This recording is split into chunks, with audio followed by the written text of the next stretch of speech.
Hello， 大家欢迎收看新一期的酷酷聊，我是小侯。Hello， 大家好，我是拉姆。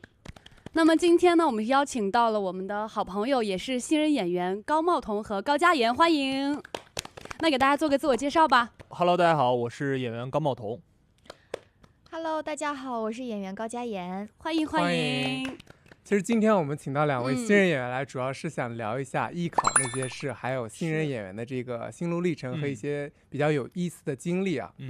那我其实有一个小问题，我有个小问题，其实就是你们是小时候就想成为明星，想成为演员吗？我是我小的时候喜欢看那些剧，然后看了剧以后，当时初中老师问我说：“你以后长大想干嘛？”我说：“我要当演员。”对，当时我想去，对，就想去考艺考，想去考表演，想去考北电。然后我当时考上的时候，还发了一个朋友圈和微博，我说一个小男孩的梦想实现了。哇塞！从小就想考北电这个学校？我从出生那一刻开始。哇塞，是为了北电吗？北电要给你打宣传费的。是的，你从小到大就是为了北电而生的。是啊，就是我从小到大我就很喜欢唱歌跳舞嘛，就当时那会儿00几年吧，因为我不是05年出生的嘛，然后后面到了10年那会儿，就是会有那种碟片，然后那个碟片里面就会有一些歌啊，一些可以放在电视那个机顶盒里面，然后我就会把它推到那个机顶盒里面，然后就站在我们家那个餐桌上面，特别夸张，就站在餐桌上面，然后拿着个麦克风在那边又唱又跳，然后呢就是我爸妈什么的就看着我，然后就觉得这个女孩应该以后就是想往艺术方面发展嘛，加上我可能因为我妈就是学戏曲的，然后她就觉得可能就是有遗传到一些这种东西，而且艺术基因。对，而且我当时艺考的时候也最想考北电。那么你呢？我是算是耳濡目染吧，我小时候天天跟我奶奶一起看那个音乐频道，然后呢我每天就听那些就是歌星在舞台上唱歌，我说天哪，我说我也想上去唱，因为我也很喜欢唱歌，我感觉跟你很像，我平时自己在家的时候没事我就唱，我干啥我都唱，就哼歌，有一段时间我上课都唱。早读是吗？早读别人在那读书，你在那。知道。而且因为我小时候算是长得比较高的那类人，然后我就会坐最后一排。我说太好了，我可以发挥一下我的这个音乐天赋。就因为早读的时候，所有人都很吵，然后就拿着那个本子，然后你在那边偷偷唱歌，就在那边唱歌。对，我也看过，就很爱唱。哇，那你洗澡应该很吵吧？超级！我会把那个音响声音放特别大，就是真的，我说开演唱会了，这种感觉。很不错。其实都是你们自己的个人的兴趣爱好，就是没有是说为了更好的考上大学才去学的艺术道路，就是真的是喜欢，想成为这个演员。是的，对，那还挺好的。那你们会不会有受到比如说自己喜欢的一些前辈的一些鼓舞，比如说是因为某某艺人给了你这个动力，就说我要想成为他这么优秀的人，或者分享一下自己有没有喜欢的偶像或者明星？我比较喜欢张曼玉。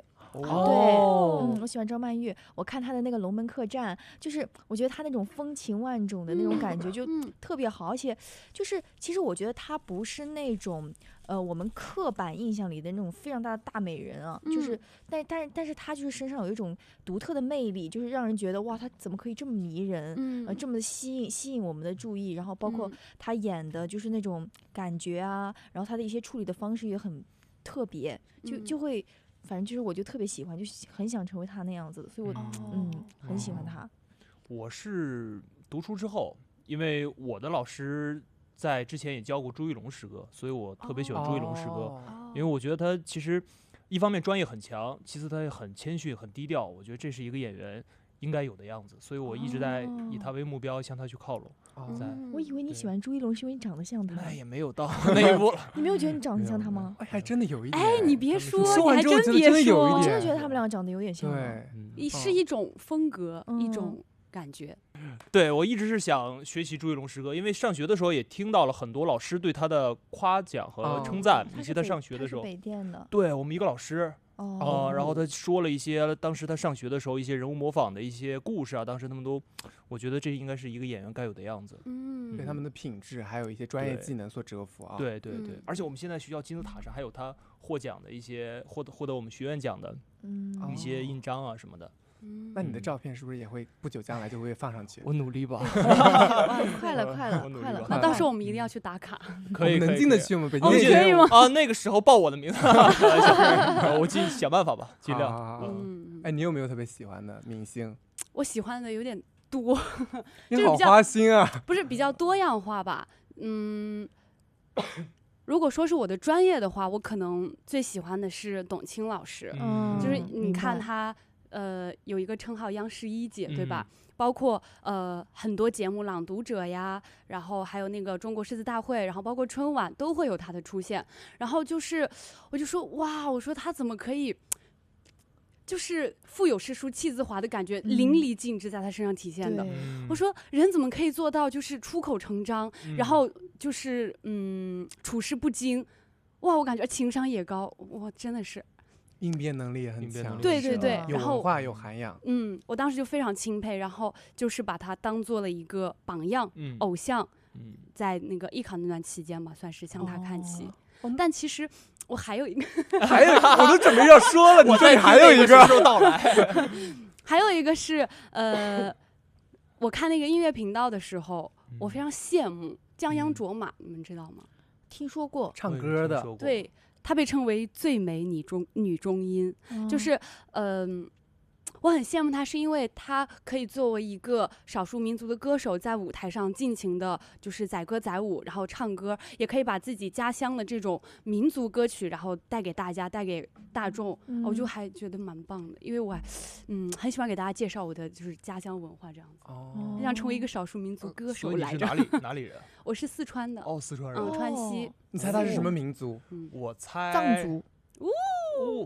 是吗？对，太有特色了，真的就是很有记忆点，就是肤色啊什么的，包括就是整个人的感觉就很那种藏族给我的那种扑面而来的感觉，而且你的名字也是会有对的，是吧？那猜一下我的民族吧。我猜你是维族，你是不是汉族啊？我是汉族，汉族啊。OK， 好吧。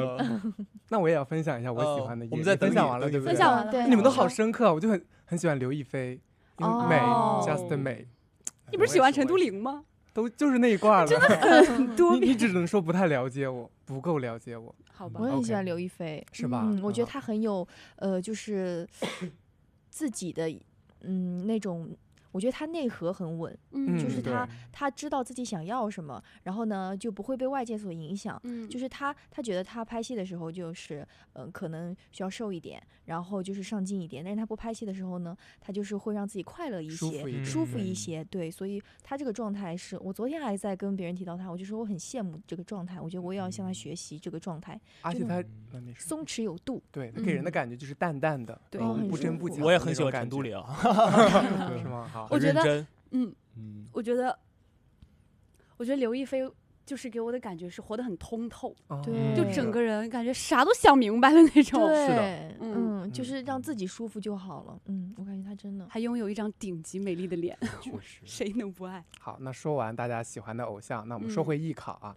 你们是什么时候决定去艺考的，或者是为什么选择要去艺考？我记得我是在高一，因为我们不是高二升高三那会儿艺考的嘛，就是大概就现在这个时间段。然后当时我是高一的时候，那会儿就喜欢唱歌跳舞，然后我就去那个就是艺考机构，就是我妈在网上找了几个艺考机构，是选在了上海，因为我妈觉得离家近一点，就是如果北京的话，可能我妈来看我什么的会比较远嘛，因为我当时不在无锡嘛，然后就去上海找了之后，然后那边的校长就说，哎，你这小孩挺适合走表演的，然后还可以走音乐剧什么的，然后当时就大一升大二的那个暑假就试了1个月，然后就觉得很感兴趣，就特别喜欢。然后到后面是高二升高三那会儿，暑假就大概7月份8月份开始正式的学那个这种声台形表这一类的，上专业课。对，上专业课，然后就上到大概这会儿就是11月12月份，然后就开始走校考了嘛。就其实就蛮临时起意的，虽然从小到大都喜欢，但是就没有想过把它当成一个发展成为一个自己大学的专业的这样的一个，就还是当时想走文化，但是就卷不动。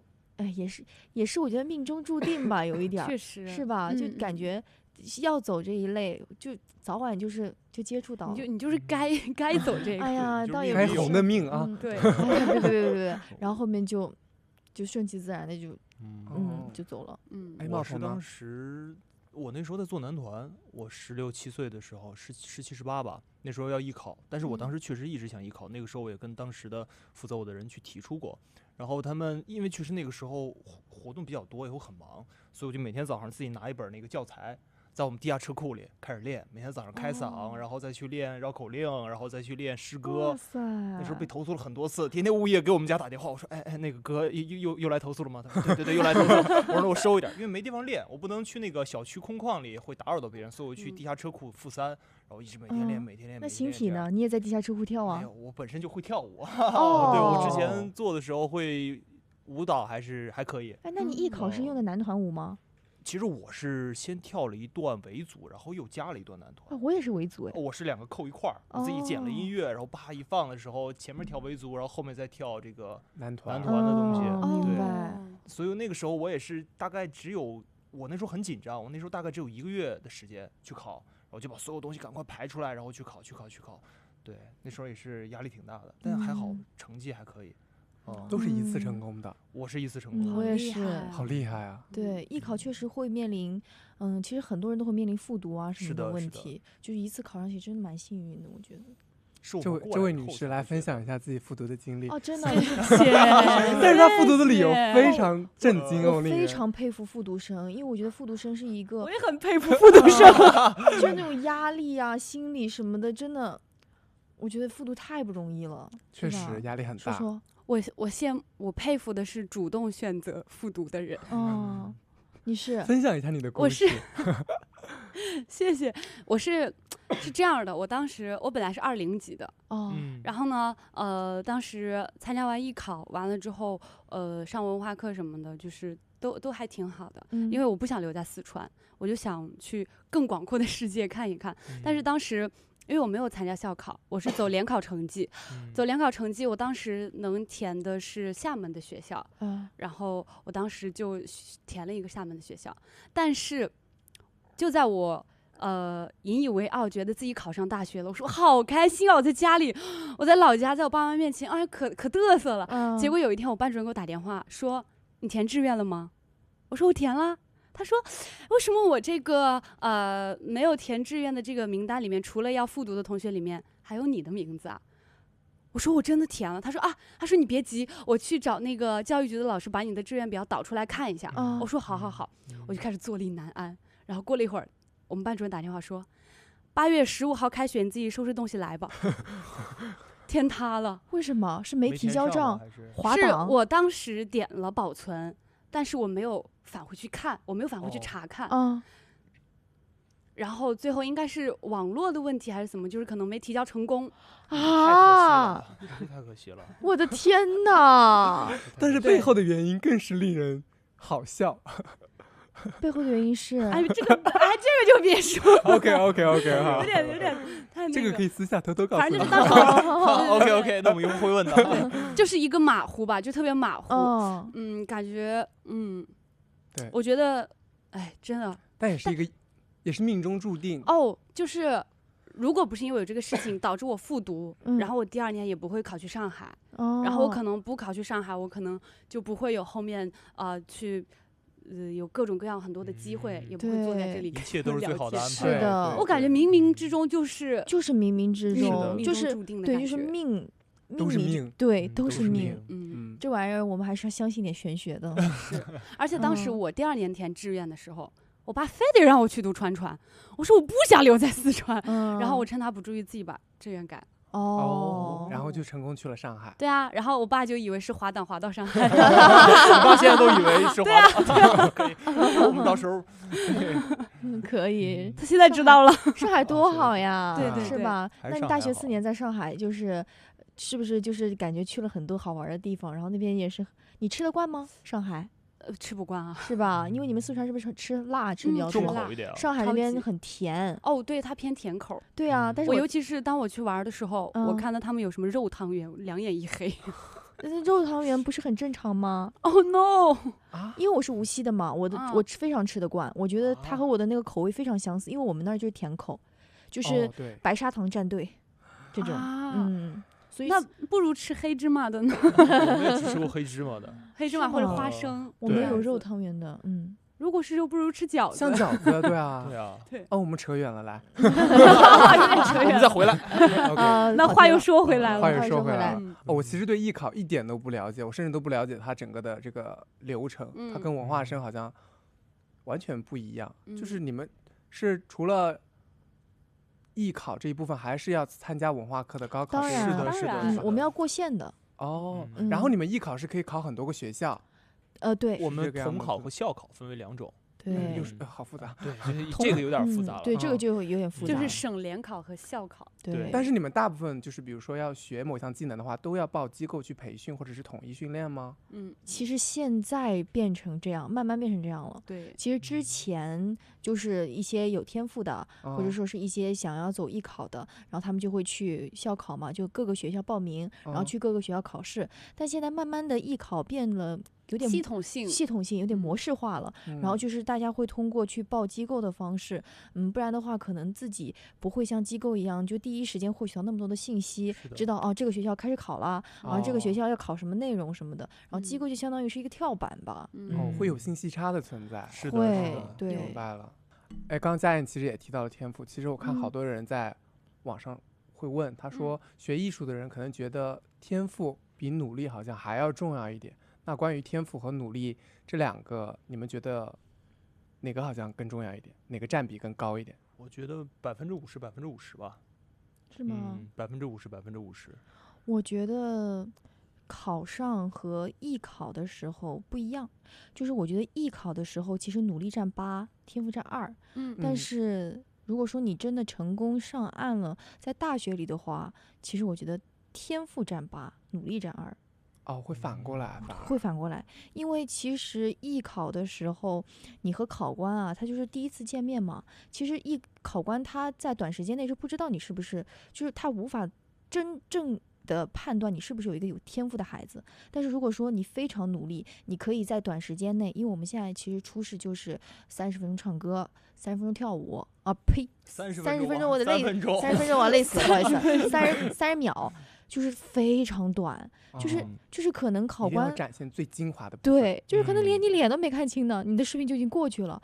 你要在这么短的时间内吸引到考官的注意，那我觉得努力绝对是占大头的。因为你如果把你的每一分每一秒都用得非常精华，然后就是保证你每一次的录视频都不出错的话，我觉得考官就一定能看到你。因为说实话，30秒钟的时间，考官怎么去评判你是不是一个有天赋的人呢？是不是？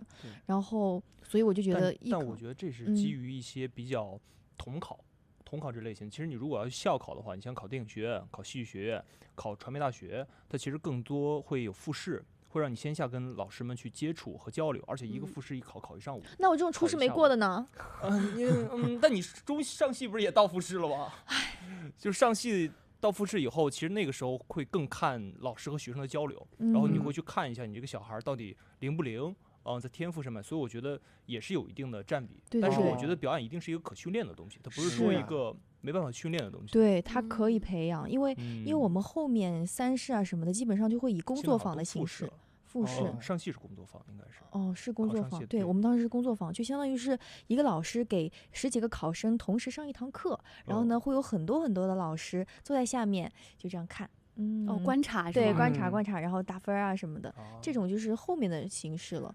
我说就是初试相对而言，努力肯定是更重要。电影学院的3试它就更偏向，应该现在是复试，它更偏向镜头前。就我们学校考的时候会有一个很大的镜头怼着每个人，然后你上来不管是台词，我们就生态型表考，然后形体、表演、台词，然后再加上声乐嘛，然后他会在镜头面前看你这个小孩到底上不上镜啊，以及灵不灵啊，各方面都在镜头面前，他更着重于镜头前的东西。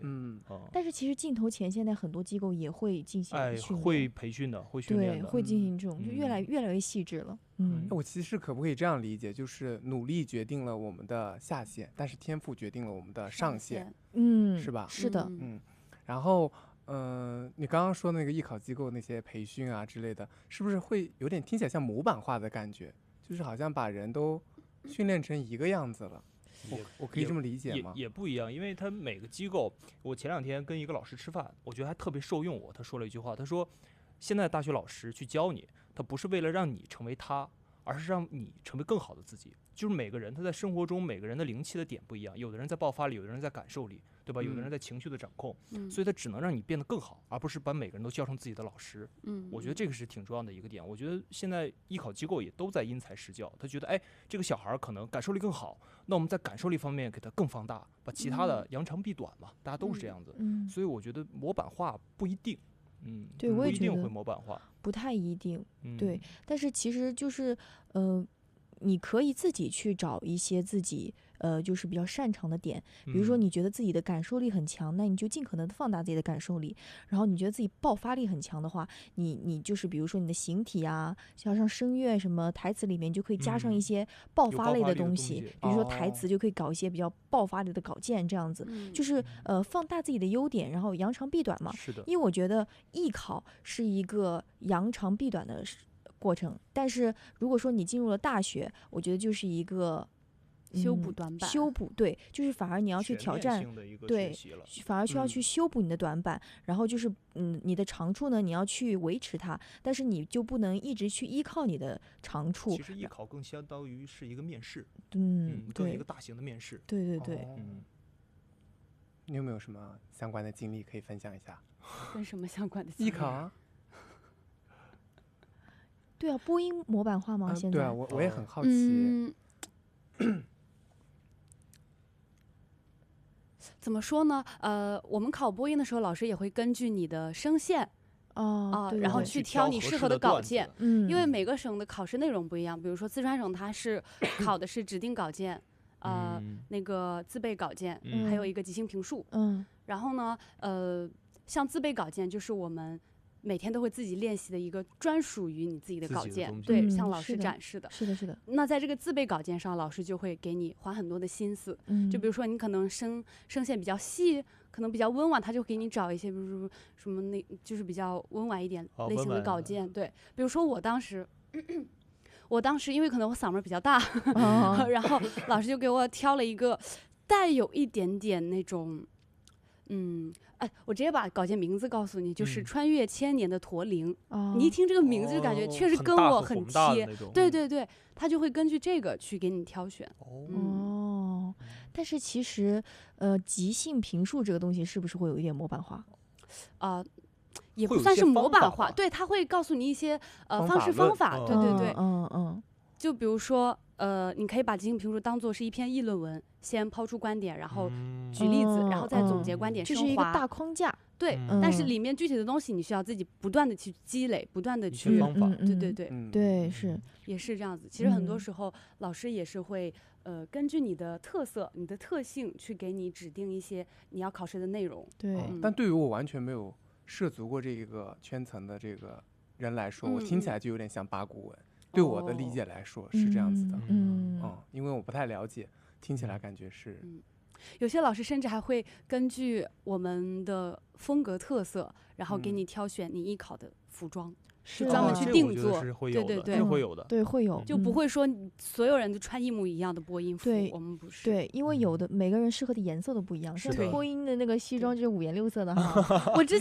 我之前去陪我的那个同学们，因为我艺考穿的藏服，对，然后我去陪我的那个我陪我的同学们去挑选他们的衣服的时候，那天在商场，然后老师说，你去试一下西装，我说好，我穿上特别像卖保险的，就不适合，是确实风格还是不一样，对，但是我一穿上藏装就特别亮眼，还是看适不适合，对，但其实演员他是一个很看灵气的这样子的一个性质，你们是怎么找到自己的这个灵气的点的？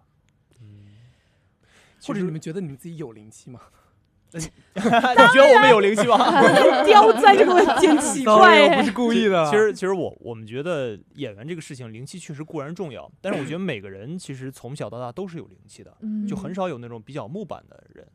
尤其是从事艺术以后，这种灵气，其实我越觉得就是我艺考的时候的一些表演更真。因为那时候我没有学过一些表演技巧，我没有一些修饰，真情实感。对，那个时候做的所有的即兴小品练习啊，以及一些训练都是很真的东西给出去。反倒那个时候我觉得状态是最本真的，就像小孩表演更本真一样，想哭就哭，想笑就笑。对，我觉得那时候是真的。对，我想到了胡歌，他说他之前最满意的那个角色是李逍遥的那个角色，就是他好像最青春的时候，对他最可能最开始，对，就比如说我们一些情绪戏的处理，其实我们随着几年的表演的练习以后，其实我们情感就像一个工具一样，像我比如说拿这个水杯，我说拿起来就能拿起来，说出来就能出来。其实这些东西有的时候会没有那么真，那更真的东西在内心深处，有的时候我们用多了工具以后，真的东西就用的越来越少了。所以眼泪也会说给就给。对，所以慢慢可能灵气就会没有之前那么浓烈。对，所以我觉得其实就是保持一个演员的初心，然后对于一个角色，就是一定要去理解他，然后你去共情他，这样的话就是可能你就可以抛开掉一些方法，然后去和角色本身共情，这样的话你出来的东西会更真一点。确实是的，带入角色是吗？对，是的。我之前有上过那个，我艺考的时候我有上表演课，然后当时我就记得老师说的真听真看真感受。对，其实真的总结的挺对的，但是他又就是你要去发散它的话，它又是一个很难做到的事情。确实。然后其实我刚刚忘记问了，就是刚刚茂彤说现在有个那个摄像机怼着脸，是不是？对，那个其实会不会对于考官来说，颜值高的人会占很大的优势啊？我觉得不会。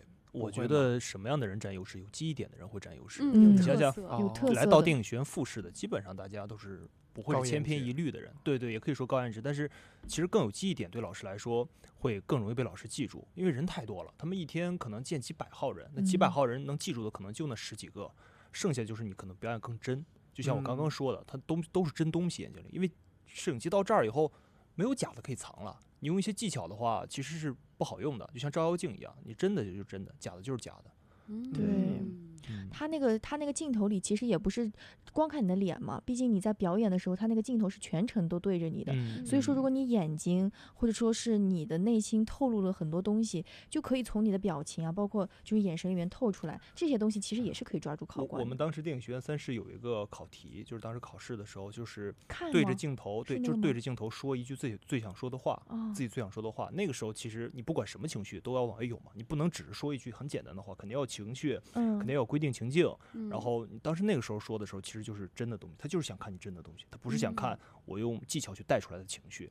明白了，就是哪个小孩的情绪来的更多更真，其实越给老师的印象留得越深。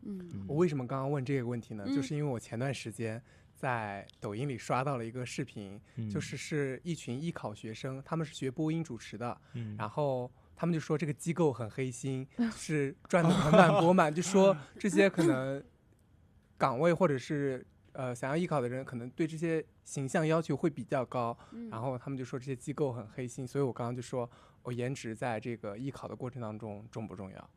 对，是这样。所以很多人会陷入容貌焦虑啊，这个真的是。大家不要容貌焦虑，真的。对，大家不要容貌焦虑，真的不要。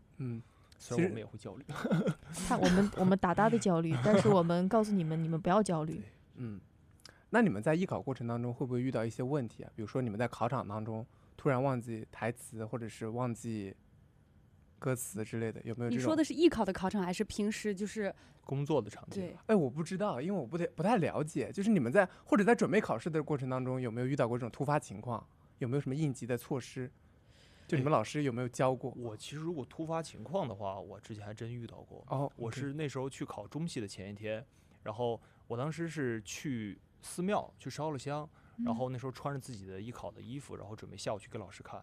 那时候冬天下雪，然后外面有辆出租车等我，然后师傅在外面说：“哎，小伙儿，你来了吗？”我说：“来了。”我就跑，一跑，梆，整个人就扎下去了。我那时候脸全烂了，从这儿到这儿，然后衣服也烂了。我当时就懵了。我第二天一早考中戏，我人就在那发呆。我说这怎么办？那大哥说：“哎，小伙儿，你还走吗？”我说：“我想想，哥，走吧。”然后上去见我老师，我老师人都傻了，他说：“你这怎么办？”然后那天我就去把脸又缠上绷带，然后衣服又破了，然后去考的中戏。后来买件新衣服去的。那是挺突发的一个情况，当时心态都崩掉了。我说这怎么办啊？哎，那你是怎么就是调节自己的心态的呢？我这个人是比较信命，当时我觉得这个一切都是最好的安排。好巧不巧，中戏初试就给我刷掉了。那你当时是拿到了北京电影学院的 offer 之后？没有，电影学院是最后的给的，然后中戏是第一个嘛，然后中戏就被刷了。不是上戏是最后不对，我们上戏是第二个。我们不在一届，我们在一届，不一样。对，明白了。对，但是你刚刚说那些突发状况，你说忘词什么的，其实我觉得不用害怕忘词，尤其是考复试、考线下的时候，因为大部分都是有人跟你去交流。那个时候你忘词的话，听对手讲话就好了，对手给你什么你接什么戏，千万不要有太大压力。对，平时要自信多练。是的，是的。对，但是我在艺考的时候遇到过，是我第2年艺考的时候，当时是我们四川省联考，就是考表演的时候，它是一组10个人，一组10个人进去一一展示这样子，对吧？然后声台形考完了就是表，我们就是考小品，然后考小品的时候我们要分组，对不对？5个人一组，5个人一组，然后呢有2个考题，一组选一个，然后当时我们都分好了，然后我们也都就是进去之前商量好了，我们几个人演这个考题，然后商量好了，好 OK， 然后后面进去了，要开始展示的时候，然后老师说，跟这个穿绿色衣服的女生一组的人出来展示你们的小品，然后是我们就是另外一组，对，他们上去直接把我们的题目演了。我当时真的就是直接上去把我们那个题目演了，我当时坐在那里，虽然我是这么坐着，但是我的脑子疯狂在想，疯狂在流汗。他们知道他们的题目和你们的不一样，我不知道他们是有心的还是无心的，就是反正当时确实给我造成了很大的困扰。然后当时因为好巧不巧的是，我跟我的好朋友在一个考场，然后当时他就这样面面相觑，然后他就那种我说。没关系，然后后面完了之后，当时我要夸自己，就是他们演完了之后，老师说另外一组上来，他不是倒数10秒钟，我们就要立刻全部准备好。当时他说开始倒计时的时候，然后其他的同学过来，我说别着急，来，你去拿那个，好，我们过去，然后一会儿就大概怎么样，我们在干什么，然后就这样，我就顺着演就行了。然后大家就很艰难的把那个演下来了。现在想到都吓死了，感觉。对，但是我觉得那个时候自己挑起了一个大梁。是的，领导能力 top。对，我倒是记不太清楚，我当时，因为我没有忘词嘛，我没有过忘词的经历，但是我就是当时，是考北电的那个下午，然后是我好像约的是2点钟录制，然后中戏在12点的时候出了成绩。然后我当时我就不打开那个小一帮，因为你打开那个小一帮，它上面就会有一个付费提示。如果说它提示你了呢，就是你过了初试，要交钱。对，复试要交钱了。如果没提示你呢，就是不好意思你没过。但是我考北电，我必须要打开小一帮，我才能考。我没法不点开它。然后对我当时12点钟，我就死都不看，因为我想着说，我好不容易选了2月14号这个美好的日子去考。我现在还记忆犹新，2月14号那一天考北电是13、14、15这3天可以考，我选了2月14号，因为某软件说我2月14号的运势最好。可能是其他运势，某软件。然后我就考了，然后那天我就是深呼吸，做好准备，一打开没有提示我缴费，然后我非常的难过。这个算是一个突发状况吗？我觉得可能也算吧，某种意义上来说，可能会影响你下一场考试。对，然后北电的损失。然后我考北电的时候，我就心态大崩。然后考初试的时候，反正我就是考完提交完我视频的那一刻，我就跪在地上，我就开始哭。我说我中期初试没过，我说特别伤心，特别难过。然后后面北电初试也就没过，我觉得可能是有一点的被影响到吧。但是好在就是后面就是上戏是第3个，因为作为我们艺术类院校来说，我们不是说3大院嘛，就是中戏、上戏，对，表演的3大院，中戏、上戏、北电，所以这3个学校肯定是当时最想考嘛。然后中戏和北电没过了之后，然后我想说拉倒，然后后面还好就是上戏放在了最后一个，然后又给了我中间很多消化的时间，然后我好好的把上戏的3试当时就考了。而且当时北电初试有没有过的那个结果，就在我上戏考完到校门口的那一刻，它出了。就是一旦如果说是我那天下午考的上戏，我可能心态就又被影响到了。但是就是在他出成绩的前一刻，我把上戏给考完了，一切都是最好的安排。对，特别神奇。但是根据你这个事情，我又想起来，我还有一个意外。你说，就是也是我第2年艺考的时候，第2年校考了，我考了那个中传，然后我当时播音和表演都考了，然后很幸运的是我都进入了复试。但是那个时候我在文化学校上文化课，然后是拿不到手机，然后呢那个手机上交了，因为我是算着日子的，其实我算一算，我说成绩应该出来了，然后我说老师我拿下手机，我一看，过了，但是缴费时间也过了对，你怎么总是这种情况？对不起。然后就是那个缴费时间也过去了，我当时天塌了，然后我就开始，我动用了所有的 APP。就是只要能找到中传的 APP，我就给他发消息。我说老师你好，我说我是今年的考生，然后我说我进入了复试，但是那个因为我在文化课里上课拿不到手机，可能有点错过了这个缴费时间。我说能不能让我就是补缴，对，补缴一下，然后就疯狂什么微博呀，就各种能想的全部公众号要全发了。很幸运的是老师看见了，他给我打电话，对我还打电话一直给那个招生办打电话，还发短信各种。然后后面老师就打电话过来，他说没事，你不急，我现在把那个系统打开，你缴一下。我说谢谢老师，真的还是很人性化的。对，然后当时我就交了。就补缴。你有没有手机也不是你的问题嘛，那当时也不知道时间。太好了，我的天哪！也是心大。确实，我以前就是有这种毛病，就是心有点太大了，很马虎。跟我爸一样，高考早上起来，儿子今天高考了。我说对，爸，今天高考了，加油啊！所以各位艺考生在遇到这种突发问题的时候，也不用太担心和焦虑，因为总会有解决的办法。对，应对的措施和解决的办法。对，有方法就用方法，没方法就是命。对，是啊，就是一套哲理。好，是的，那我们就是简单的聊完了一些关于大家艺考的这些事情。那你们在艺考完之后成功进入了大学，对大学有没有什么期待和憧憬？就是想，我终于进入到自己梦寐以求的高校了，终于可以学习自己喜欢的表演专业了。有什么期待啊？我当时去考电影学院的时候，那天正好下雪。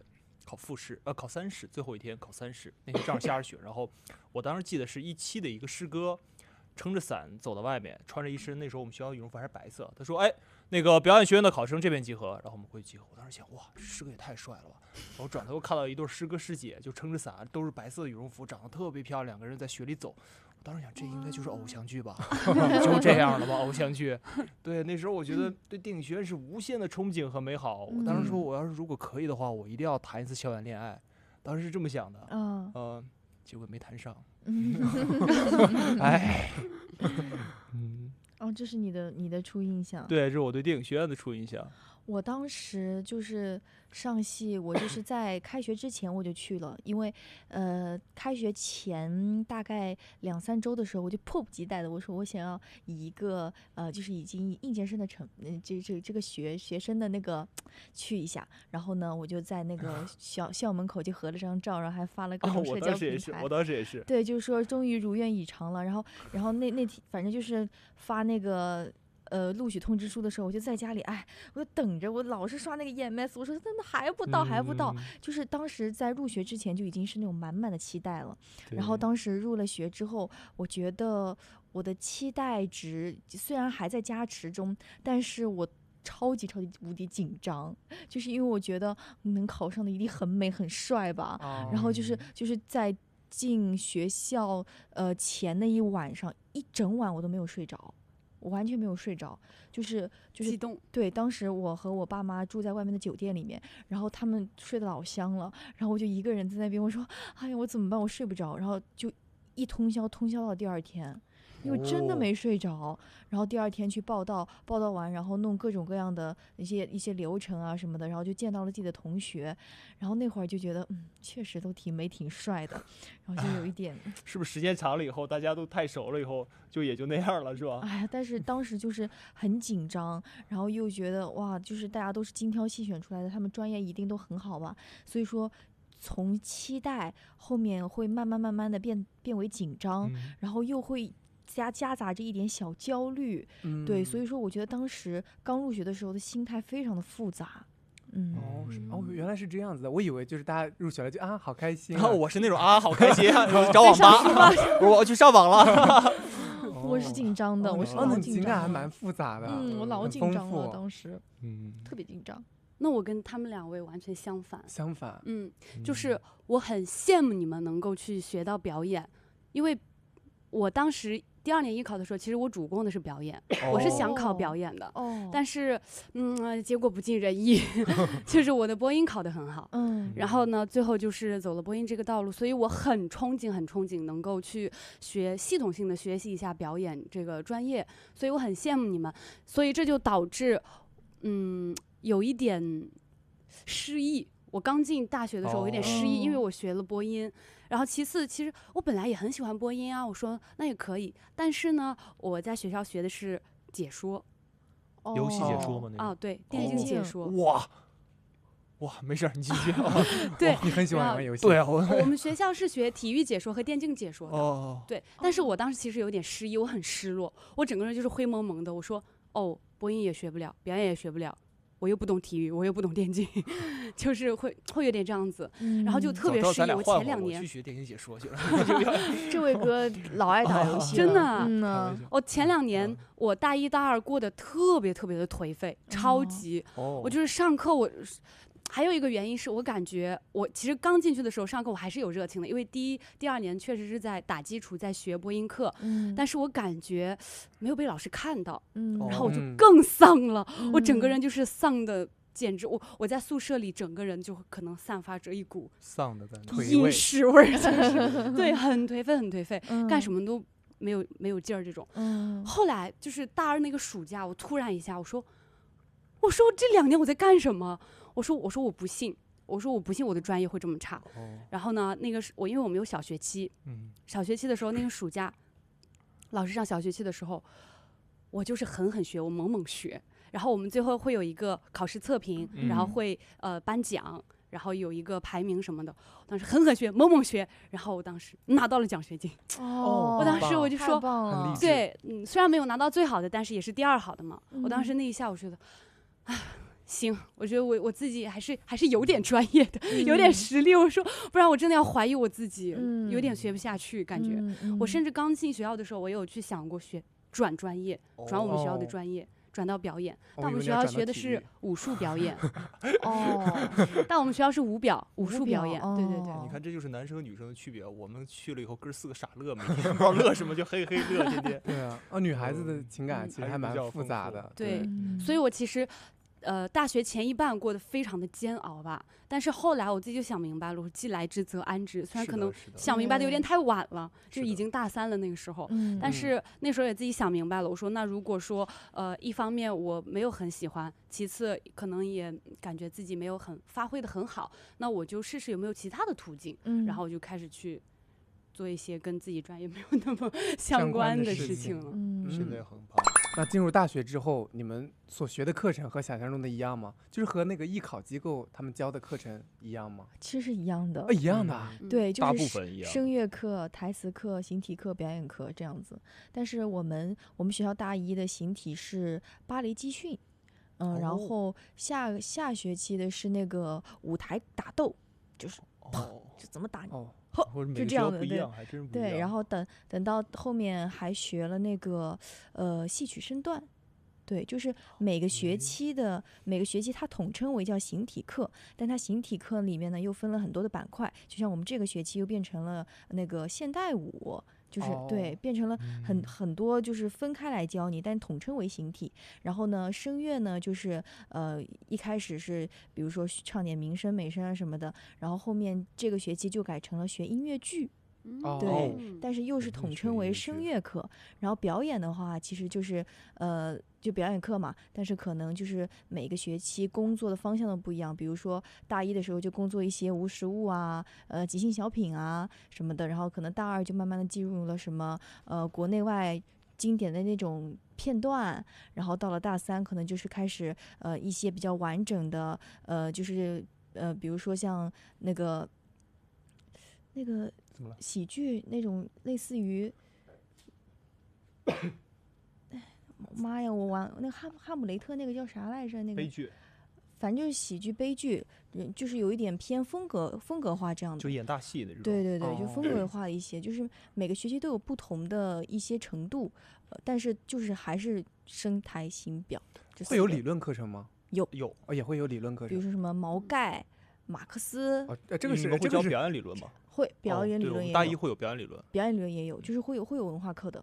但电影学院不太一样，我们当时是我们这2届是选班制。就是每个学期开始，我给你们几个老师可以选，每个老师擅长的方向不一样。比如说，我形体可以选武术，可以选舞蹈，然后我在表演上有几个老师可以选。然后到大3之后，他说会分方向，影视方向和戏剧方向。戏剧方向就像他们一样，就是也开始演大戏到大3。影视方向就是琢磨于镜头的表演，就是镜头怼在脸上，然后无言有言，爆发力，然后这样我们去翻拍一些经典影视片段，在里边习得一些镜头前的一些技巧吧。每个学校还不一样，是的，我们是分方向。对，我们还是以舞台会更。我们那时候就是看我们这些摄影棚里这些灯，我们都自己拧，每天哥几个拿就开始拧，说这边需要，我说过来该拧灯，然后后面调焦点，也不知道调对不对，反正就调在后面，特别开心那个时候。自己捣鼓一些镜头前的表演。然后我们后来总是麻烦人家其他的系帮我们剪辑，不好意思了，我们开始自己研究怎么剪，就是全都会了，到最后。我们毕业的时候，我们哥4个都说：“哎，要不咱哥4个拍个短剧去吧？然后谁演谁剪谁来弄。”对，我们当时有一些这个自己的创作能力，也会自己写本子。对，也会自己写本子，自己写、自己拍、自己剪。对，我们当时自己也写了，然后我们也自己拍、自己剪。那到最后，我们大3的期末考试，我有几个关系很好的大学同学，我们搞了一个40多分钟的一个影片。就是我们自己男孩喜欢的悬疑啊这种的，然后自己剪、自己写完以后自己拍，然后我们定了风格，我们自己几个人弄。特别开心，好棒啊！但是出来的东西就不尽人意，但是还是特别开心，我们很享受嘛，很享受这个过程。你的那个课程和想象中的一样吗？差不多也是，就是虽然课程名字变了，但其实内容是差不多，而且我们也会有理论知识，比如说播音主持导论啊，就这种，就是好像听起来会更加系统、更加全面的把这些在艺考机构里学的东西展示出来。对，是的，对，深挖了，属于是，挺好的。我其实有知道，就是学表演的，好像第一课要解放天性。对，是吗？是的，会有。是要干什么？具体要做些什么事情？你们学校有明确的去做解放天性的训练吗？其实没有，我们学校也没有明确的做解放天性训练。我们一开始上来是人物模仿、动物模仿。对。其实这些就是类似于是一个解放天性，就让你去模仿人物、模仿动物。在这个过程中，你可能就是需要去解放自己，让自己不害羞啊什么的。这种就是类似于一个解放天性，就是不是他那个字面上所理解的那种。没有一个固定化的东西，而是在一些阶段性的，慢慢你就解放天性自己就开了，像一朵花一样。是的。因为我之前就是在比如说《天天向上》有看到那些人说第一课解放天性就是学大猩猩啊。我学过，我那个时候看《动物世界》，我们哥4个在那看《动物世界》，天天在那看。我看那个猩猩研究是吗？对，拿那个柳杆站上自己拖曳以后去钓那个白蚁。然后我们当时回作业，回钓白蚁，老师还近视看不清，问我们回什么？老师，我们在钓白蚁。OK， 很开心上大学。对，就类似于这种，就是一个解放天性的训练，还蛮有意思的，蛮有意思的。但是就是对于一些有些害羞的人会比较痛苦了，I 人，对，I 人地狱，其实真的是 I 人地狱。你如果是 I 人的话，学这个的话真的是地狱。但是其实做演员就是不能太在意旁人的眼光，就是要把自己真实的。但也不一样，你知道演员他反倒是脆弱和敏感的。他如果不脆弱，他不敏感的话，他很难够感受到世间的情绪的变化。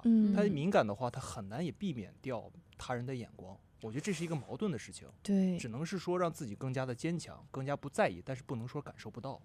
我确实之前没有想过，我之前就觉得好像演员就不应该太在意他人的眼光，不然可能演不好戏。但是你刚刚说的那个好像还蛮有道理的，就是可能脆弱和敏感一点，更容易能够捕捉到生活的一些细节和一些情绪的变化，更能够应用到自己身上。是的，其实应该还是很高明的。对，蛮有意思的，太有意思了，表演。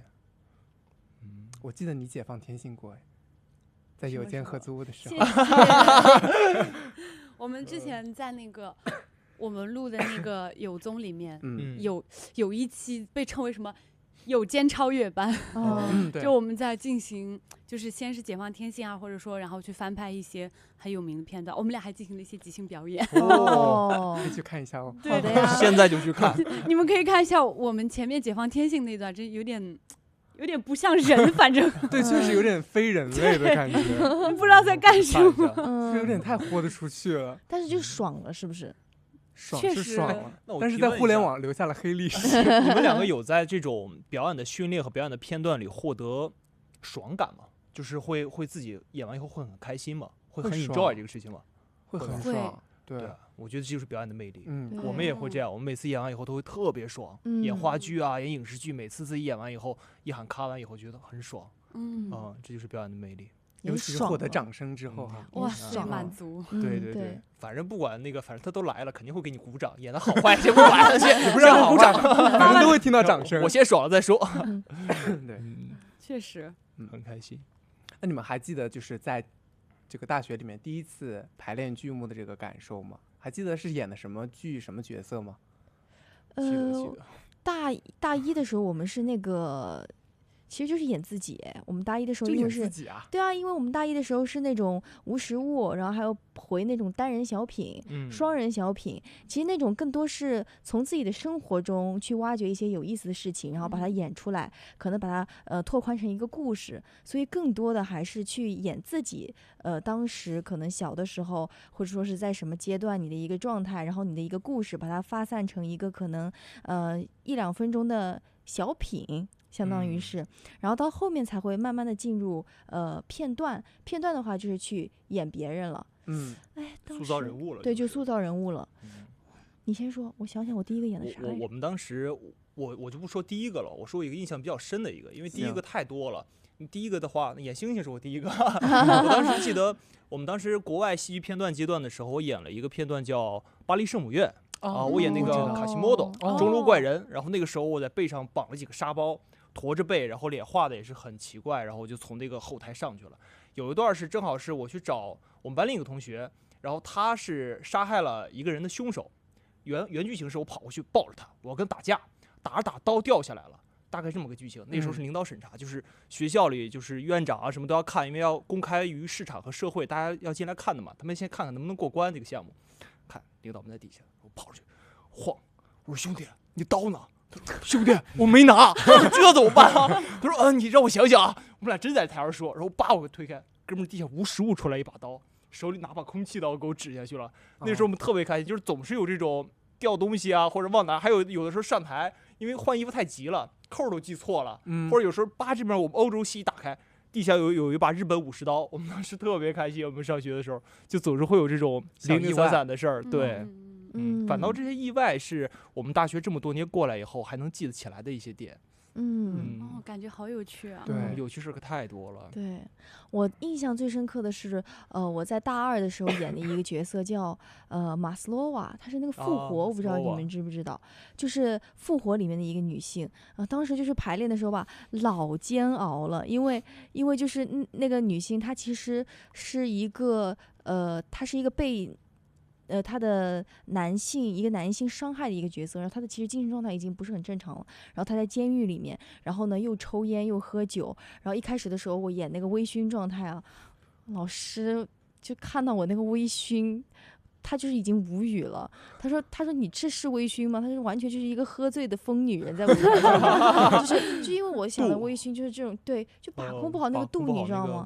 对，包括还有他就是说的那些话什么的，其实都是他的形象就是一个比较粗鲁的那种人，然后当时我就怎么演怎么不对劲儿，然后后面就是做一些人物训练，人物那个就是，然后还去看了一些借鉴了一些片段啊什么的，反正就是这个片段是我打磨的最久的，然后也是我印象最深刻的一个片段。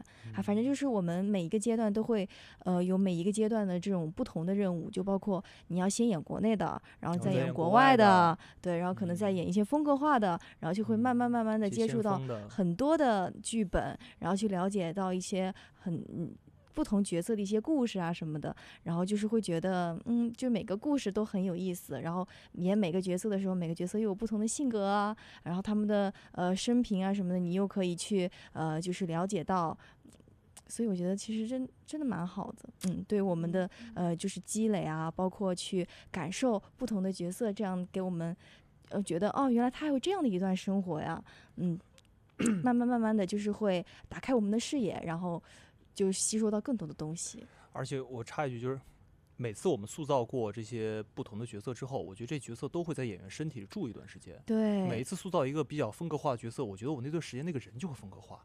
开心我就会开心一段时间，悲伤我就会悲伤一段时间。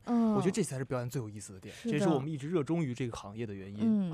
就会承接这个角色的一段时间的影子。对，我前段时间演了一个戏，就是一个乐天派的一个男孩，就是我这么大，特别阳光，特别开心，每天，然后家里特别富裕。我那段时间结束之后，我每天生活就这样，我特别阳光，不知道为什么就开心。然后再往前一个角色可能会很压抑，或者心思比较细腻，比较深沉。那段时间，因为我跟别人交流的时候，我就会琢磨他的话里的意思，有没有潜台词什么的。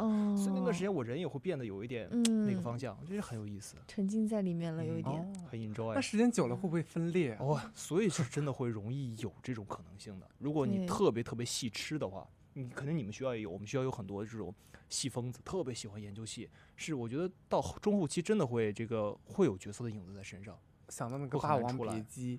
就是太经典了，虞姬就活在戏里，太经典了。但是我觉得还是适当的要跳脱出来的，对，适当的对，你可以去共情他，但是就是不要太陷入其中，不然的话对自己其实也是一种伤害。角色可以活在戏里，但是演员要活在生活里。对。哇塞，你真的是京剧小天才呢！哇，你愿望达成了，这期有京剧了，真的，我好会总结，精华。我感觉我今天在这里就是除了一方面讲一些艺考的东西，我还有一个就是我听你俩分享，我眼睛在发光。然后你们每次讲的时候，我会在脑子里脑补，就是你们讲很多的时候，我会自己去想那些画面。大学生活还是特别值得美好的，特别很纯粹对，很珍惜啊，一定要珍惜。我们当时上大学的时候，我们哥4个就是都一样，就是那种糙男孩，你知道吗？男孩可能都会有点糙，然后。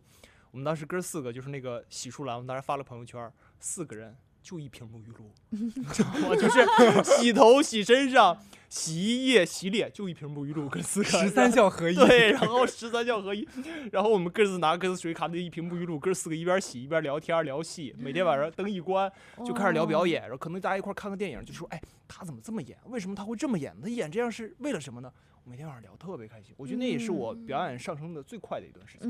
因为志同道合嘛，志同道合，特别开心。然后大家一毕业以后都不做这个行业了，就除了我以外，他们3个都做自己其他的行业，这是可惜的点。但看得出你很热爱。我是真的热爱，我不光热爱表演，我也热爱我的宿舍的这帮朋友们，也热爱自己的大学生活。然后你也很热爱生活，所以生活还好吧，主要是热爱这帮朋友。OK， 热爱生活。好有趣的大学生活。其实你的大学生活描述起来，其实像我看到电影里面的那种大学生活一样。我们是吧？但是其实我们的大学生活就是很稀疏平常的一些大学生活。就是没有那种激情，没有那种文化课吗？对，就是比如说早上早8，然后在这个做，然后下午的课在那一栋楼，对，然后就是每天这样子，像人机一样走作业，然后小组作业、考试是这样子的，是这样子的。所以我听你们的大学生活描述，就很有激情，很有学生那种活力，我们就有一股死味儿。谢谢。可能我们还是热爱这个东西也有意思。对，主要是它本身就乐趣比较多一些。然后呢，我们像平时你说我们上课就是让我们唱歌。是吧？让我们跳舞，其实这些本来就可以给我们带来快乐，就会相对于你们说，就是比如说坐在一个就是阶梯教室里面，然后翻这个书这样子，我觉得可能我们这个天然就带来了一些乐趣，而且身边的同学都很抽象啊。对，表演我们当时你们出早功嘛，我们当时有个兄弟出早功，抱着台电视机来，都有穿着西装抱电，我说大哥怎么抱电视？他说哎呀。昨天晚上出去吃饭，给老板电视机弄坏了。他说这个送我了，特别开心。我们当时对很多奇奇怪怪的事儿。对，大家都很有个性，很有个性。对，每个人都很有意思。那可能我大学上课的时候也会有意思的地方，但是可能没有你们这么灵活。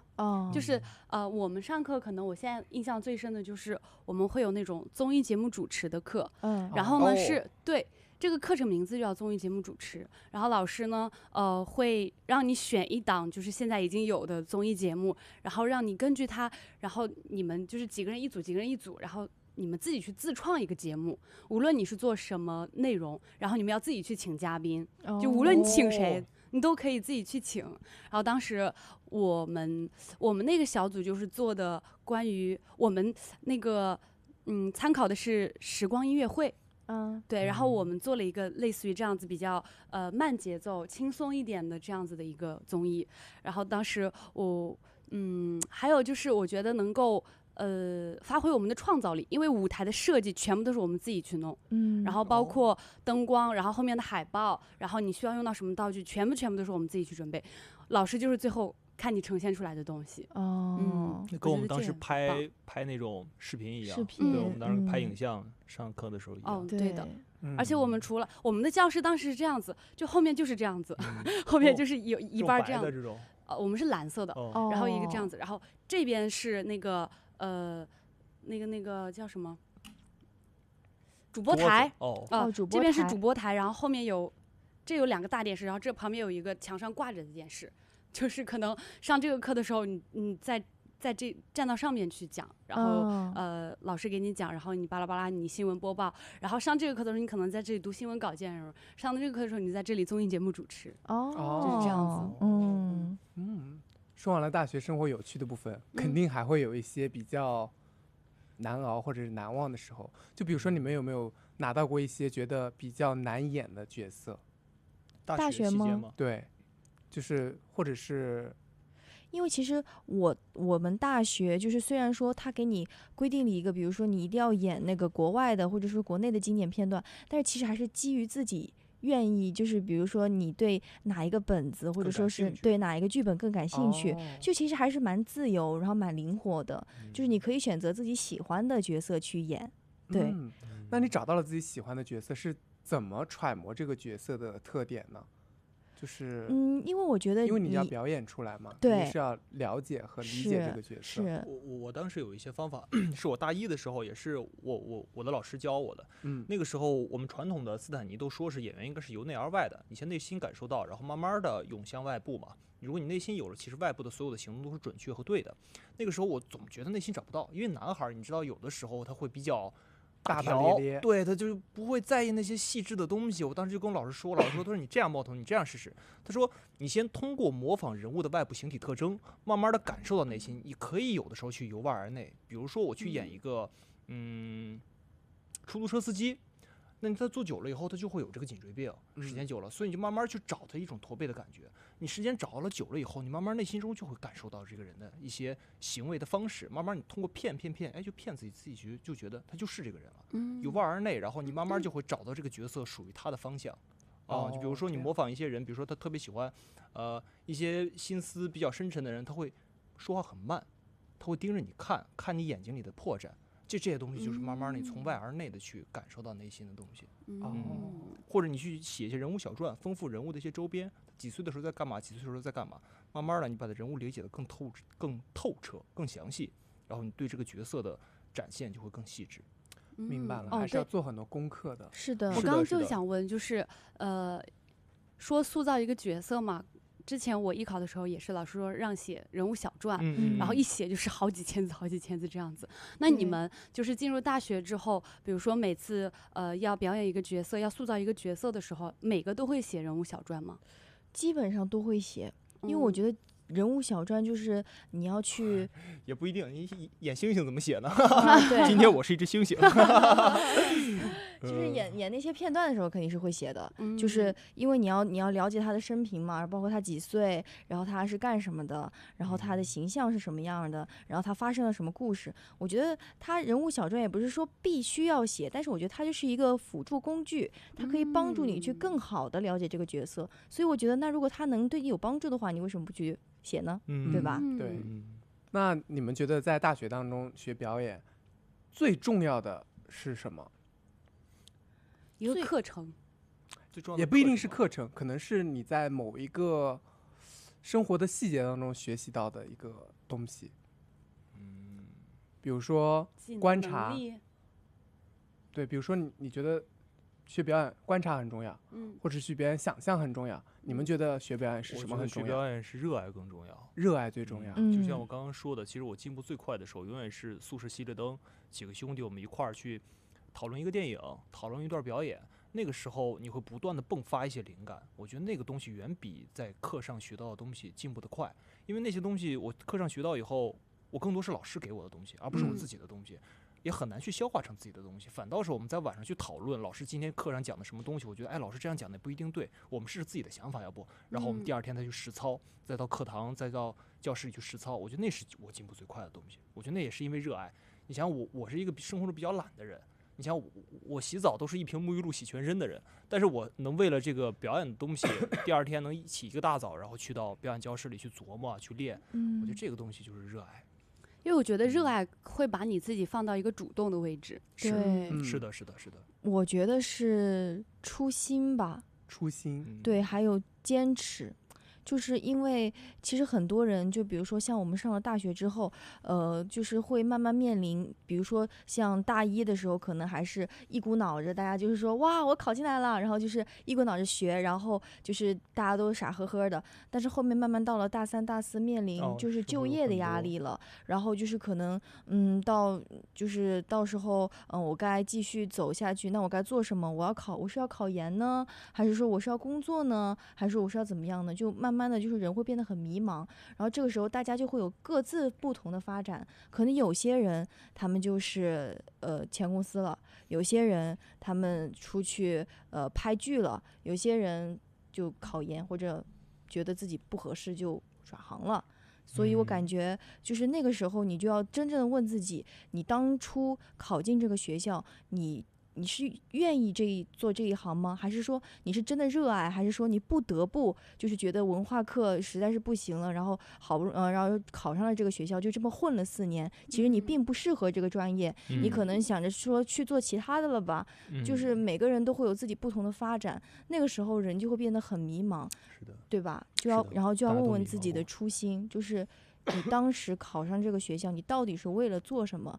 你不要去管别人，你自己你想干嘛？所以说就是要坚持自己最开始最本真的那个东西，然后去认清楚自己到底想要的是什么。我感觉这个是最重要的东西。最重要的东西，热爱固然重要，但是如果说你真的要，你知道我们当时热爱到什么程度？我们哥几个出去吃饭，也是我们那帮哥们儿，我们当时还在五道口，就我们学校那边有个五道口，有个饭店，一个韩料，我们吃就觉得有点无聊，他说这样咱们剪刀石头布，输了去给那边人演个独白怎么样？我说行啊，然后我们就说那个你好，不好意思，我们打扰一下，我可以给你演段独白吗？有的人真的不理我们，有的人说行，他只要一说行我就不。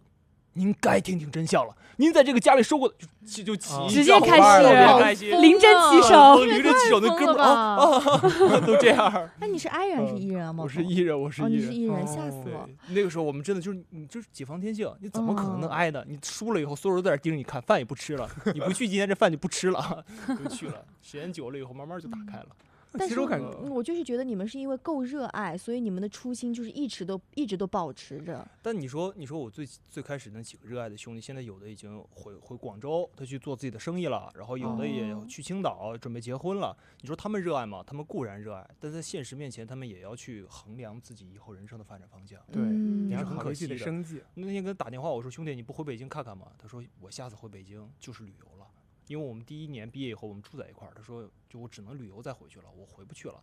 好伤感啊！就很可惜，你知道吗？你学了4年，专业那么好，就是旅游了。我下次去南京就是旅游了。谢谢，很可惜。可能还是会掺杂一些现实因素吧，但是我还是觉得初心这个东西很重要，可以让人保持本真。其实茂童不仅仅是热爱表演，还热爱自己的兄弟。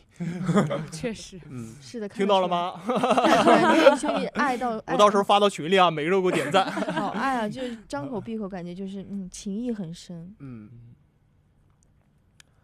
那你们就是当时第一次拿到一个比较正式的剧本的时候，你们当时会不会很紧张？就是会不会在想，我拿到这个剧本之后，我要怎么演，怎么弄？有没有这种紧张的时刻？倒还好我倒还好。我记得我第一次演戏的时候，我在一个悬崖瀑布边上拍，然后导演一个航拍，然后我那时候演古装，我说这说词儿吗？那我手该怎么放？我该去哪儿？我说我就在这儿吗？对，那时候就真的会紧张，就手里全是汗。你说是拍戏啊？对，拍戏，我拿着个伞以为你说的是在那站着，学校的剧本，都不知道该怎么办，还是不一样。你说是拍戏的时候吗？对对对。那可太紧张了！我第一次拿到剧本的时候，就是我的第一部戏叫《岳灵奇迹》。岳灵奇迹，对，是郭敬明导演的戏。当时那个是我人生中的第一部戏，所以我当时是第一次拿到那个剧本。然后那个角色其实很难演，他那个角色是我现在这个心态，包括我这个年龄段，就是很难去接触得到的。对，接触到的一个角色。所以我当时其实不停的看剧本，然后去写人物小传。对，我的第一部确实是写人物小传，这个是学校教会我的，就是你要去写人物小传，然后剖析这个角色他是一个什么样的人物底色，然后他为什么会这样，然后包括他的背景故事，然后他和不同的人发生了什么样的事情，然后就是会写出来，包括他几岁啊什么的，然后写完之后。就是因为这个人她本来就是个很复杂的一个女性角色，她城府很深，但是她表面又是那种云淡风轻的，就是那种淡淡的一个人，然后你不能从她的表情，从她的语言中读取任何信息，对，读取任何信息，对，是一个这样很复杂的一个角色。然后当时我刚拿到这个角色的时候，我老紧张了，我真不知道怎么演。然后后面我就不停的和身边的人，包括和前辈和导演就讨论去沟通，然后就慢慢的对这个角色就会有一点自己的理解和见解。但是其实说实话，实践还是最重要的。有的时候你演着演着你就顺了，就是演着演着通了，对，演着通了，对，你就进入那个角色了。对，所以说也还是不能纸上谈兵吧，就是剧本肯定是基于剧本，实践的艺术。对，实践的艺术，你就拍着拍着，你就会慢慢的进入那个角色，然后就会越演越顺，越演越顺。是的，最后可能就是和那个角色融为一体。多分析，多感受，多实践。对，也很爱那个角色。会总结，又是总结了啊，又是总结了，好。其实演员他本身就是一个传递情绪给观众这样子的一个角色嘛，让观众能够感受到大家的情感。所以说，可能你们在学校里所学习的这些技术啊，都是为了呈现这个角色而去塑造的，而不是让大家看到，哎，我们在表演。是的，对，没错。好，那我们就是其实也聊了很多关于在大学的一些事情，那我们就是来聊一聊大家正式的开始成为一个新人演员，为剧本打工，成为演员这样子的一个角色，这样子的一个新标签。那一开始称为自己是一个演员的时候，会不会有一点紧张或者不适应？超级，就这次一开始给大家打招呼的时候就说大家好，我是演员高佳妍，这个时候我就会觉得就是有一种很复杂的感觉，觉得演员这个头衔也可以加在我的名字前面，就是会有一种成就感，觉得自己好像真的做到了当时想要自己做到的样子，但同时又会有一种压力，觉得把这个两个字加在自己的名字前面，自己是否能够真的配上演员这个字。所以说其实是一个很复杂的，就是既骄傲但是又会有压力的一个感觉。明白，很有重量的一个很有分量的一个名词。那你们觉得啊，演员和明星他们有什么区别吗？演员和明星，对，因为其实在我们大部分人的眼中啊，其实在我的眼中，至少他们是画一个约等语号的，就是在我看来，很多演员他就是明星，很多明星他也就是演员。对，所以我其实很好奇，就是在你们专业的演员当中，明星和演员他有什么不一样的地方？我觉得演员其实更深耕于自己的这个专业吧，然后更多的时间都埋在专业里。其实我刚刚有说我特别喜欢的朱一龙师哥，他大部分的时间都在精进自己的专业，然后也特别的谦逊，特别的低调他更多的时间都是在我该怎么把角色演好，我去琢磨角色和人物了。明星的话我确实也不是特别了解，你想想一个洗澡用一瓶沐浴露的人能有多了解？你不要再说了我觉得明星的话它是一个统称，就是演员也可以是明星，歌手也可以是明星，然后即使是那个就是写书的那种作家，他也可以是明星，就是他是那种明日之星，就是那种比较有名气一些的，我觉得可能就是明星。但是演员的话，他更多的就是一个通过演技作品，然后让大家去通过这个角色了解他的这样的一个职业。对，明星的话，我觉得更泛泛而谈吧。对，更泛泛而谈一些。对，我理解佳妍啊，没事，你说。而且我觉得我之前有听说过一句话，说演员是为角色服务的。是的，可胖可瘦。是的，对。就是我理解佳妍的意思，好像就是其实演员更偏向于一个职业，而明星是一群有光环、有影响力的人。对，他可能会能够更多的影响到别人。对，他就是对明星，我觉得就是一个有光环可以影响到别人的人。就像我觉得，我的老师他就是很好，然后他很有能力，我也觉得他可以是我心中的明星啊。是吗？对，我就是这么觉得的，更泛泛一些吧。确实是这样子的，确实。那你们就是在学完表演之后，正式的开始演戏之前，是不是要面试很多，要给你机会去试镜啊之类的？有没有这样子的经历？是要经过大量的试镜，大量的试镜，才有可能获得一个角色的机会。那你们要为试镜做一些准备吗？当然。他会给你一个试戏片段，这个片段你要自己去分析这个角色，他可能我们看不到剧本或者看不到更多项目书这些东西，我们更多的只是有一个片段。那这个片段就很泛泛了，比如说我可能会这么处理，他可能会这么处理，所以我们也不知道。有的时候更多的是演员自己的本身去找本身的跟角色贴合的一些东西，然后把这一段片段给表演出来，让导演去看适不适合这个角色，以及你表演的功底和功力。就是当我们要试戏的时候，首先它一部剧里面会有很多的角色，然后呢，你要从这些角色中选择比较适合你的，包括他的性格、年龄段什么的，可能在你的舒适范围内，然后你觉得你可以去很好的把握他的角色，然后你就会拿到他的相应的试戏片段，然后呢，这个试戏片段上面也就是会单给你一个比较简短的，其实也不多，就是那种几行字的人物小传，然后呢，你要去根据这个人物小传去更剖析他的性格，然后把这些性格用到下面给你的一些试戏片段上面。那些试戏片段其实也不会长，然后其实可能有几个，对，有几个，然后可能就选一个你最适合的或者你觉得最拿手的，然后就在那个当天就可能会演给导演看，这样子。线下的那种是吗？线下也有，线上也有，都有。如果说没有办法去线下的话，或者说是它规定是线上的话，就是录视频的形式。对，然后可以找人帮你在话外搭，然后线下的话就是和导演面对面了。是的。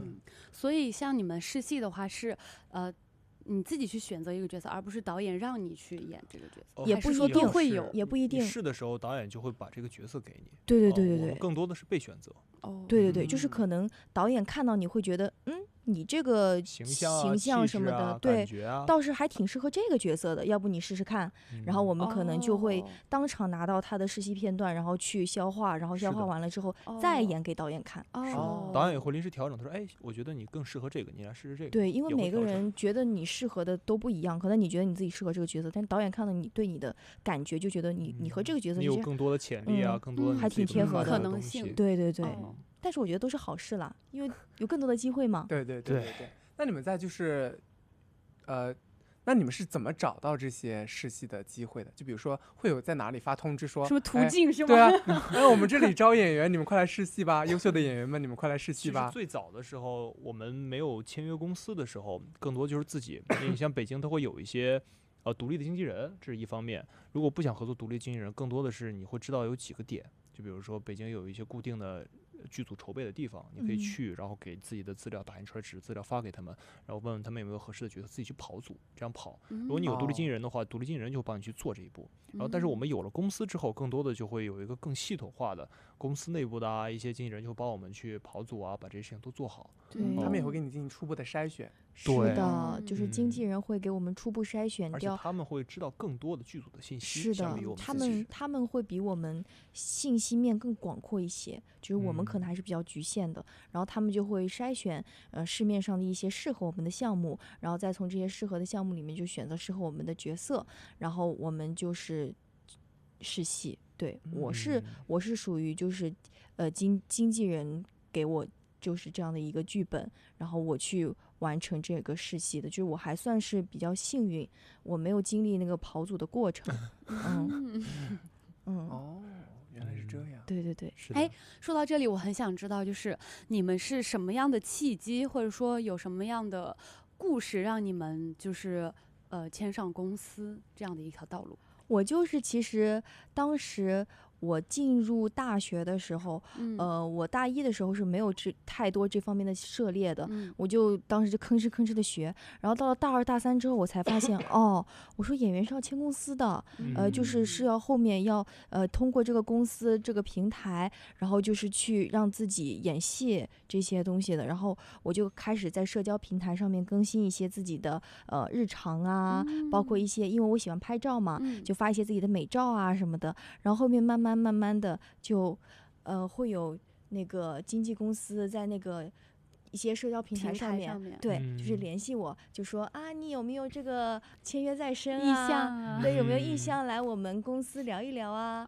然后那个暑假呀、寒假什么的，我就会趁没有学业的时间，然后就可能跑一跑，他们就来北京啊，或者是他们公司 base 在哪里的话，我就会去他们公司跟他们了解一下，对，然后就慢慢的就是见得多了，接触的多了，可能在相处的过程中就会发现和一些公司就是会更加契合一些，更加投缘一些，然后就相信自己的直觉。对，所以你也是在筛选。互相双向选择，对，这是一个，我觉得签公司就是一个双向选择的过程，所以到后面就是相处下来和现在的公司就是比较舒服投缘，然后再加上各自都有对各自清晰的目标认识，然后就其实考上大学以后，你考上这种表演类的院校，像电影学院、中央戏剧学院和上海戏剧学院，其实它就本身是一个很大的资源体。你进去了以后，不管这些老师啊，或者是身边的一些朋友啊，都会给你介绍新的公司啊，他们公司也会自己来找到你。这是一方面。对的。那他们会有公司去你们就是学校里选人吗？电影学院会有，电影学院。你看我刚刚有讲我们那个。向社会公开的那种演话剧，其实那个时候底下做，基本上一方面是戏剧的爱好者，另一方面更多的就是各大影视公司的经纪人啊、制片人啊，他们来这里想看一些行业里的新面孔，所以那些对我们来说是一个比较重要的求职机会。对，因为我们学校也有，我们学校会有王者荣耀或者和平精英这种，就是游戏类的这种项目过来，然后在我们专业里面选这种解说或者主持的这种人才。对，我觉得都是这样的。对，肯定会有项目来，公司也会去，就是因为。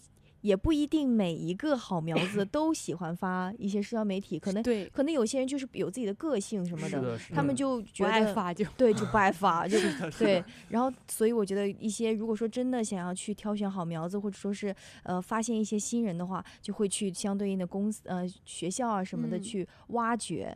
对，我觉得但社交媒体真的是一个很好的让大家能够看见它一个方式的渠道。没错，对，感谢社交平台，谢谢。你是靠社交平台被发现的，还是学校？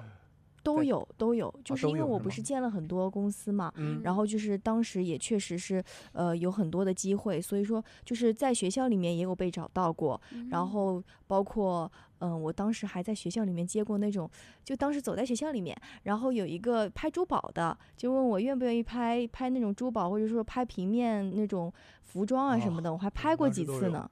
对，拍那种小广告，当时什么做小兼职这种。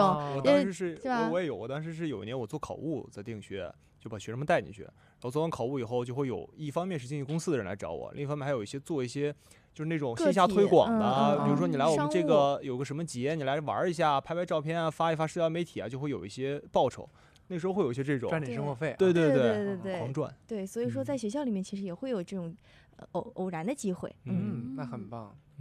那试镜的时候被拒的概率是不是会很大？还是接收的概率比较大？我23年就我跟你说，我们哥几个住一块儿那一年，其实我一直在外面跑组，然后跑组80%到90%是被拒的就是我有的时候一天能跑3个组，就是早上一个，然后中午、下午1点、2点一个，4点到5点一个，一天跑很多个组，其实大部分都是在背剧，就是一次一次背剧，然后偶尔能成功一个，但你成功一个就有一定的报酬和一段工作时间嘛，就可能拍1个月、2个月、2个月、3个月，大部分都是在背剧。那持续背剧会不会对你的心态有所影响？这个东西就是皮了，你像天天被人骂一样，就是被父母有的时候小的时候说你说多了以后就无所谓了，麻木了。对，就是你不能保证你面对的是什么样的人。有的时候你在外面可能他会觉得你这表演特别差，但有的人会觉得你表演特别好，就是每个人看你不一样。1000个人1000个哈姆雷特，但被骂多了以后，一开始被骂觉得，哎，回家心里哥几个好难受啊，怎么办，兄弟？就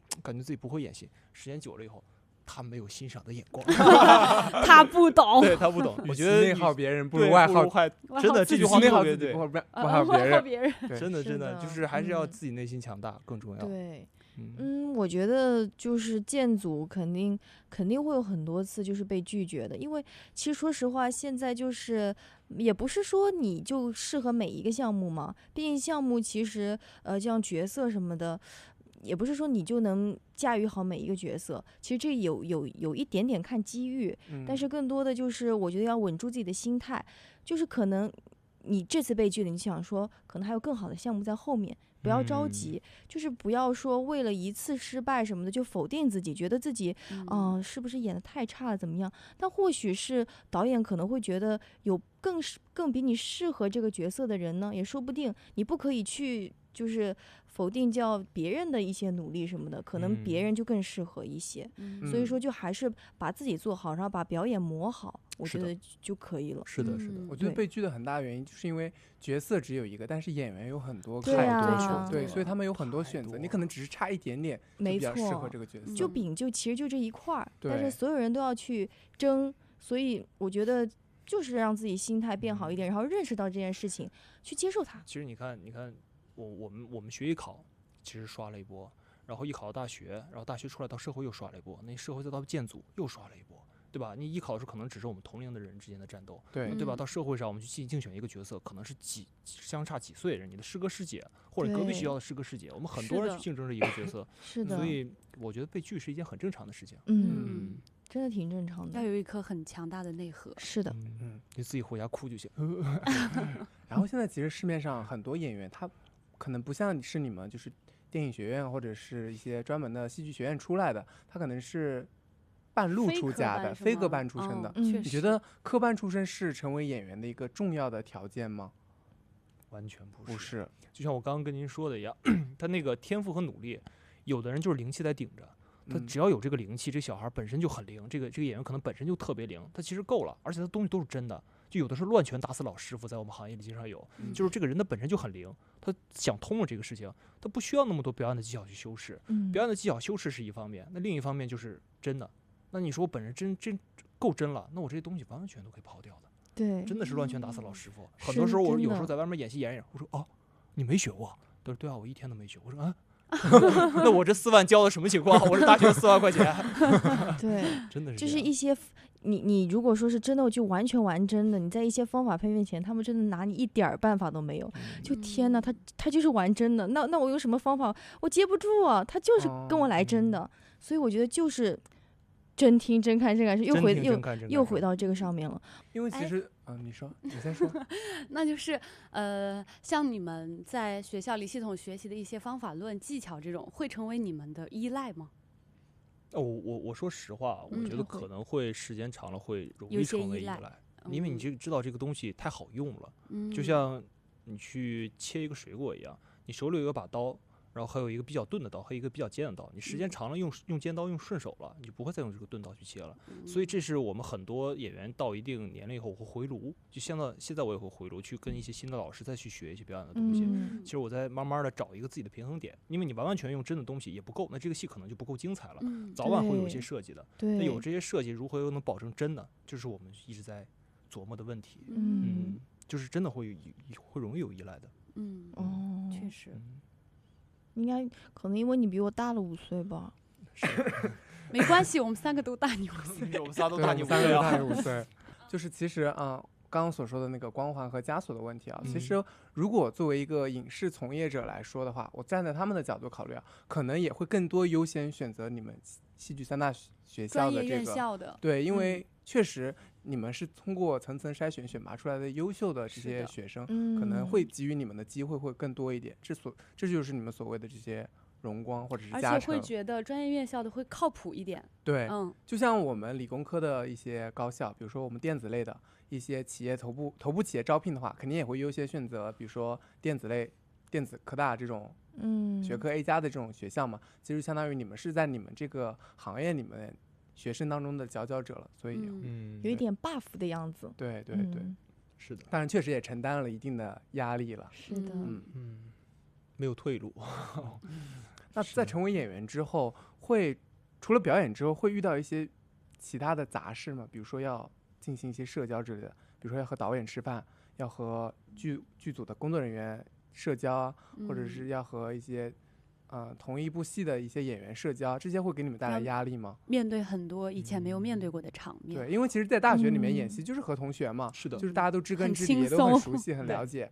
那可能在正式步入演员这个身份之后，可能会面对的人和事实时变化的，会不会给你们带来一些压力，或者觉得是一些额外的事情？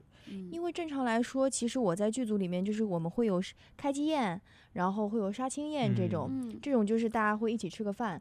然后平时其实我很少接触到那种私底下就是约我出去吃饭的，或者说是怎么样。而且其实我本身很抗拒这个事情，因为我是个 I 人嘛，其实我对于社交的就是激情其实并不高。有的时候可能我出去吃顿饭，然后我回去躺在床上，就是感觉一天被吸干了，真的不行。对我就是我很享受宅在家里的过程，就是我很喜欢和朋友待在一起，我也很喜欢有人待在我旁边，但是就是这种社交，比如说是 KTV 这种我就不是很喜欢，说实话。对，所以说我其实有点避免社交。对，包括在剧组里面这种情况，就是基本上拉我出去吃饭，我就是有点回避。对，有点回避的。我会这样子。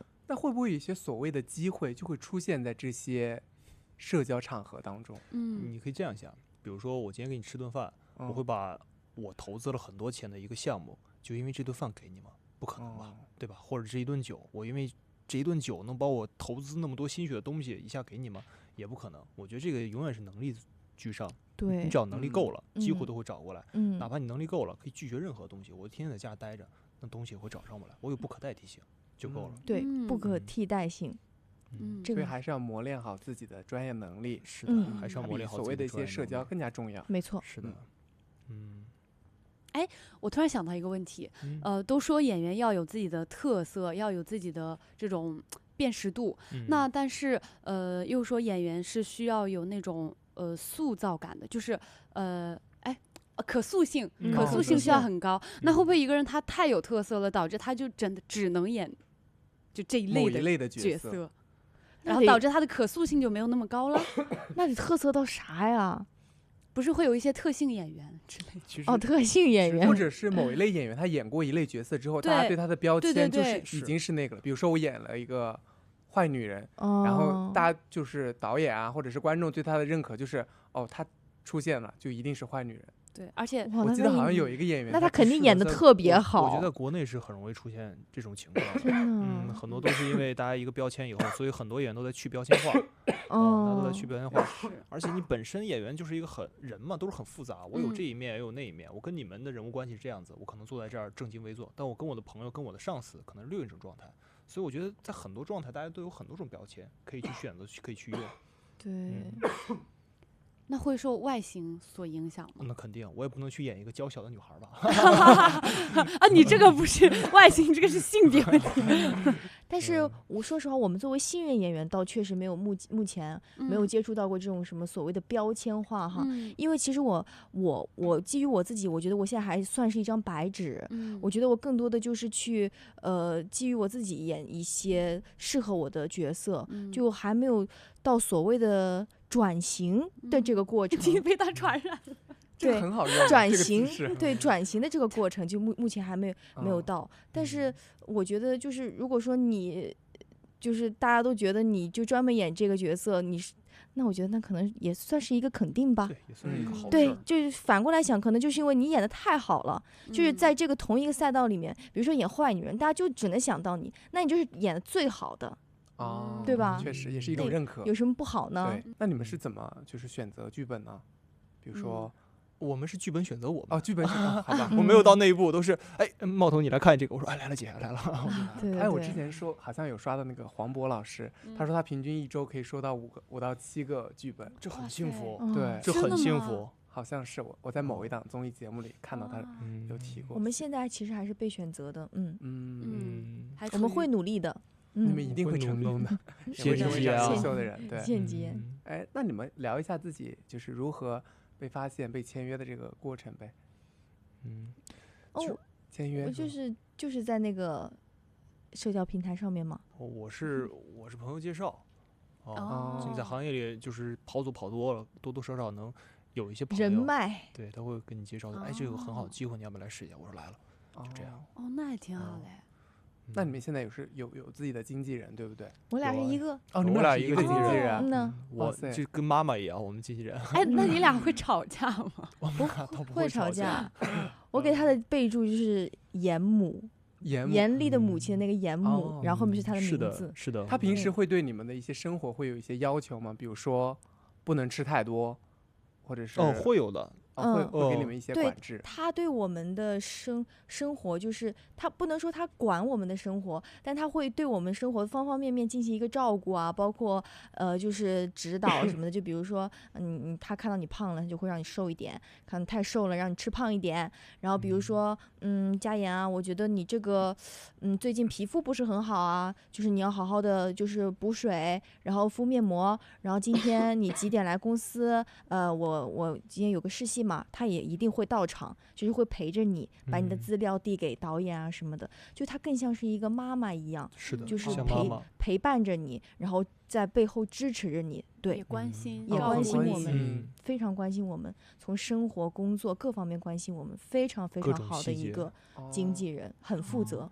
因为我们其实不太了解，我一直以为那种经纪人就是网上传说的那种很严厉，就比如说第2天要参加一个活动，就是不允许吃东西，对，就是没有这种很严厉的，不会对我们这样，但是就是可能也是我们比较幸运，遇到了一个非常优秀、非常好的经纪人。那今天他们也陪到你们身边来参加这个活动，很幸福啊。OK。那就是其实我们知道，就是现在的演员有很多嘛，那导演在选择某些演员的时候，更希望这些演员有自己的特点。那你们会不会根据自己的特点给自己立一个所谓的人设标签？我不立人设，因为我觉得人设一定要立不住。对，立不住，就是你一定要靠一些东西去维持它，才能够让它长久。但是呢，你要去维持它，你就要相对的花一些心思，可能那些心思就会让你变假。对，现在大家喜欢真实的，但也反过来说啊，其实这些也是可以给师弟师妹们一些建议和技巧。因为我之前经常去面试嘛，其实你试戏其实就是一个面试。你在进入这一个地方的一刹那，你就代表了你自己来面试这些考官，你自己的人物啊，自己的个性。其实你要更贴的，比如说你这个角色，比如说我今天是一个文质彬彬的一个角色，那我可能就会选择自己的打扮，戴上眼镜啊，头发梳成什么样子啊，以及跟导演啊、领导说话是个什么样子，我不可能像刚刚那种哈哈哈那种笑，更多的更沉稳一些。我觉得呢，进入那一刻，我就要在那个人物里，我目标的人物。我觉得这是可能会有一点跟人设沾边的事儿。明白了，就是试这个角色的时候会有一些这些东西。但是生活中其实还是生活中保持不住的。你看我跟你们聊一会儿，我就嘻嘻哈哈了，对吧？对，真的保持不住，保持。如果你要刻意去维持它，你会非常的难受，然后整个人就会像戴了一层面具一样。我觉得，藏不住本体，真的。生活中保持自己的底色就好了。对，为角色塑造人设是可以的。是的。然后还有就是我想问一个问题，就是其实现在很多我们知道的所谓的很好的演员，他们可能也会去接一些不那么精彩的戏，可能觉得很多观众会觉得说，好像怎么没有珍惜自己的羽毛？那你们是如何珍惜自己的羽毛的呢？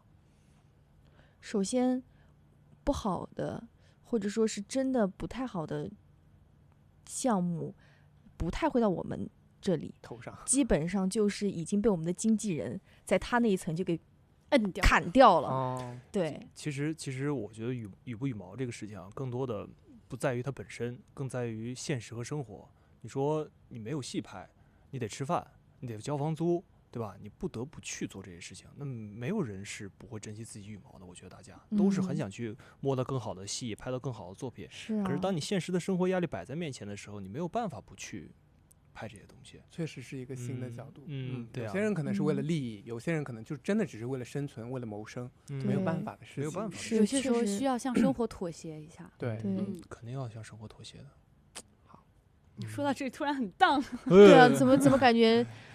变得感觉大家生活，但是我们还是要积极的面对生活的。对，积极面对生活，很棒。我们还是要积极面对生活。OK， 那我们今天就聊了很多关于从艺考到大学时期到真正的实践的这个过程。那你们在这个艺考的过程或者是拍戏的过程当中，有没有什么积累什么好用的东西可以给大家分享一下？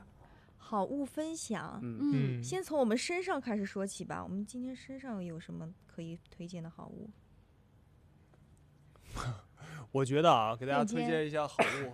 一个是因为我之前在学校的时候有去代考，带一些同学。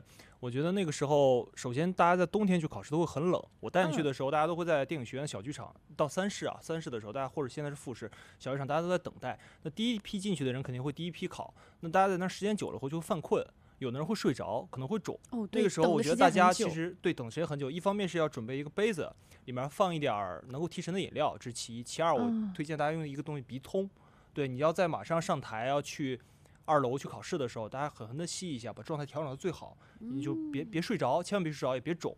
然后如果底下有师哥师姐在的话，你就跟他说，你说师哥师姐，当时我们在做考务的时候都会同意，你说我能站起来活动活动吗？我觉得我嗓子有点黏住了，或者我能站起来稍微走一走，有点困了，你跟他说，他一般都会同意。我觉得这是比较实用的一些技巧，大家真的，因为那时候我在代考的时候有点看，上面一批一批上去，因为一批要考很久，考2个小时3个小时，因为3试嘛，现在是复试就考很久，其实有的同学就已经睡着了，那我想去叫他吧，但是我觉得不太好，所以我觉得同学们要自己要注意这个事情，一定要保持一个精神的状态，因为你一睡就会肿了上镜就不好看啊，大家要保持好的状态。茂彤真的是一个很执着的人，因为我看他那个就是现在试戏的时候也经常会带那个笔筒，你从艺考用到现在了。对，因为我天哪，那你那个大学的沐浴露你现在还在用吗？早用完了，那个早用完了，那个毕竟4个人一起用的。我身上的话，从我身上来说就是增高垫，对，但是现在其实说实话，线下很多都是赤脚啦。对，要脱，甚至袜子都要让你脱，对，要测试，因为有一种是可以垫在袜子里的。虽然现在科技与狠活在进步，但是大家都在进步啊，大家的大脑也在进步，所以是我当时线上的时候，其实会用垫肩什么的，就想让自己看起来头小一点，对，然后垫增高鞋垫，但其实现在线下可能艺考来说的话就有点困难了。但是如果说平时大家大学里面出去拍美照啊，然后或者说是一些镜头前的不会说就是涉及到这些问题的话，我觉得大家可以通过垫肩去调节自己的头肩比，然后身高腿长什么的就可以用增高垫。我这些东西发明出来还是蛮人性化的。然后还有艺考的时候我们首先大家每个人就必备的是那种长的黑的羽绒服嘛，耐造保暖。对，然后当时我还会买一个东西，是那个它是叫那个芭蕾保暖鞋，它是那种软软的很软的一个材质，然后呢你穿在里面之后，你可以直接穿自己的舞蹈鞋，就是形体的那种舞蹈鞋，然后你就直接可以踩到那个芭蕾舞的那个保暖鞋里面。这样的话，比如说你平时上课的时候又可以保暖，然后排练的时候什么的，就是比如说不方便换来换去鞋子穿脱麻烦的时候，它就可以保护我们的脚嘛。就毕竟我们冬天大家艺考的时候是大冬天的，特别特别冷，然后那种保暖的就可以。然后包括拍戏的时候，就是可以往自己的鞋子里加那种发热鞋垫，那玩意儿很有用。就那个发热鞋垫，就是你脚暖和了，我感觉整个人就会非常暖和。确实，对，所以说要保护好我们脚的那个温度，所以发热鞋垫啊，还有那个保暖的那个棉鞋，我觉得挺有必要的。然后还有一个是我艺考、拍戏和大学都会用的，就是面部刮痧板。就是我当时在艺考的时候，他们给我推荐了一个那种牛角形状的面部刮痧板，其实它不贵，几十块钱吧。然后就是每次在护肤的时候，我就刮，然后刮完这里之后就刮这个下颚线啊什么的，然后拍戏的时候消肿也会刮，然后大学里也会刮，就一直坚持刮。但其实最好的啊，我建议大家考试之前或者重要的事情之前有那种面部绷带。睡觉晚上带的，对那个地方给你绷紧一点，其实就一晚上难受一下就难受一下，第二天早上起来脸就不会特别肿。对，不会特别肿。有用吗？我有刷到过。有，我是没事会绷的，就第二天有事儿的话我会绷一下。我也会带着睡觉，但是我不是天天带着睡觉，因为天天带着睡觉，很难受，很难受。对，它其实真的还蛮紧的，而且戴上它之后睡觉就变成了一个很私密的过程。因为很丑，超级丑，睡觉怎么来说都是一个私密的过程，整个人是太吓人了。对，睡觉也要录 vlog 好吗？对，然后就是就会，其实这就是应急嘛。然后刮痧的话，面部刮痧的话，首先因为网上说它这样刮痧之后刮到这边说是什么有淋巴，对，然后再往下刮，我感觉可能对我们身体排毒是不是也会有用？我不知道。但是因为我从艺考刮到现在，其实我也不知道我脸瘦了没啊。但是我觉得就是心理作用嘛，因为你其实就每天护肤的时候就刮一下，其实也已经养成了一种习惯了。对，然后可能还能给我们这种排毒啊什么的。我觉得只有好事没有坏事嘛，所以就坚持着做就可以了。一些好物。好，那我要掏出我的好物。什么？就是一个手持镜。因为我拍戏的时候也经常戴，觉得很方便。我就是这个，我推荐就是大家艺考的同学们买，为什么呢？因为像我们学播音主持的话，我们每天早上要出早功，我们要做口部操，要开嗓，然后呢，包括平时我们需要提拳击，然后你就是很多时候，因为一开始你没有办法去找到就是。你提拳击提到哪个地方会让你又好看，然后声音出来又好听，所以你就可以随时拿一个手持镜看一下，哎，我拳击提到这里我是好看的我这样说话声音是好听的，对，然后我就可以我觉得很方便，手持镜随时揣，随时拿出来，对。然后包括出早功的时候，你看你总不能说就拿个大大的镜子摆在那儿吧，大家站一排你也不方便，你就从兜里掏出来一个自己偷摸的在这看，我觉得也很方便这个很棒。然后平时做一些表情管理，对吧？也可以看一下，然后还可以及时补妆。对，是的，非常形状还挺好看的，时尚单品哈。对，很适合你，你这个肤色就非常适合这种芭比粉，超级辣，很时尚。这是买口红送的。OK， 那我就是介绍，也是一个服美役的产品，就是精灵耳贴。哇，我没有艺考或者是拍过戏，但是我有时候会有上镜的需求，但离不开，真的是离不开，就是它真的会让脸瘦。小一圈，就在视觉呈现上小一圈。是因为这边它折叠出来了是吗？对，耳朵出来了。其实好像我看网上有人说，刘亦菲如果把她的耳朵披起来，披到里面的话，也会显得脸会比原来大一点点。你不要老看网上那些，还有网上把那些人发际线 P 老高，说什么发际线低和发际线高的区别，然后还有什么颅顶低、颅顶高的区别。我就是会容易被这些影响。你刚认识他们的时候，要是他们没有这个精灵耳，他们也很美啊。确实是这样的，但是确实无形当中给了我一些影响，然后我自己也试戴过，发现效果确实很棒。你现在戴了吗？戴了。怪不得你的耳朵好那个很红是吗？不是红，就是很出来，很立体。对。但它确实有一个不好的地方，它可能会让你这个血液循环的不那么流畅，有时候戴久了会很痛。对。但是线上的话，我觉得一会儿应该没什么太大问题。对。我曾经有戴过半个小时，我受不了，太痛了，我就摘了。而且撕的时候也很痛。那我们现在录制了1个多小时，辛苦你了。也不辛苦了，其实在这之前已经戴上了。好。那我们今天其实关于艺考还有一些演员的大学生活和职业生涯已经聊了很多内容了。然后最后我想替那个茂彤和佳妍说一下，其实作为新生代的演员，他们从排练场到片场其实才刚刚破壳，然后他们前方可能会有很多的风雨，但他们心中的那份热爱会帮他们遮挡掉这一份风雨。对，总结大师，是的。好了，那我们这期的节目也差不多到这里就结束了那每周五晚6点呢，欢迎大家关注酷酷聊，在优酷、抖音、小红书的直播间观看我们的正片。那也同时可以在 B 站、小宇宙、网易云音乐、荔枝 APP 或者喜马拉雅查看我们的正片。那最后呢，也欢迎大家在抖音、小红书的主页加入我们的官方粉丝群，在里面发表大家的观点、想法或者是感受，我们会定时收看。那这期节目到这里就结束了，我们下期再见，拜拜，拜拜，谢谢2位嘉宾，谢谢你们。